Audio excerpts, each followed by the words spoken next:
بسم اللہ الرحمن الرحیم۔ اے اہل ایمان،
تب مسلم دنیا میں رقص گاہوں پر اربوں کے چراغ جل رہے تھے۔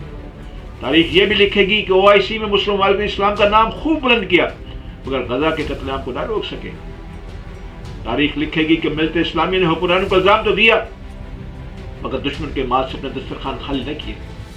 تاریخ کے اوراق یہ بھی گواہی دیں گے کہ امت نے حکمرانوں کو قصوروار ٹھہرایا، لیکن اپنی میز پر پیپسی اور کوکا کولا نہ ہٹائی، دشمن کے مال کا بائیکاٹ نہ کیا۔ اور ہاں، تاریخ یہ سچ بھی درج کرے گی کہ مغرب کی گلیاں اور چوراہے غزہ کے حق میں آواز سے گونج اٹھے، جبکہ مسلمان ان کے علماء اپنے گھروں میں بیٹھ کر اس عورت کے قصے پہ مناظرے کرتے رہے جو ایک بلی کو قید کرنے کی وجہ سے جہنم میں گئی، مگر ہزاروں معصوم انسانوں کے قتل عام پر ان کی زبان خاموش رہی۔ یاد رکھیں، غزہ اور اس کے عوام کی تباہی کے بعد تاریخ آپ پر رحم نہیں کرے گی، نہ حکمرانوں پر، نہ رایا پر۔ قیامت کے دن حساب ہوگا، وہاں نہ تیل کے کنویں مدد کریں گے، نہ فوجی طاقت، نہ سیاسی لابی، نہ دنیا کی دولت۔ وہاں صرف ایک سوال ہوگا کہ جب انسانیت لہو میں نہا رہی تھی تم کہاں تھے؟ اور وہاں ہی فیصلہ ہوگا کہ جیت کس کی ہوئی اور ہار کس کی ہوئی۔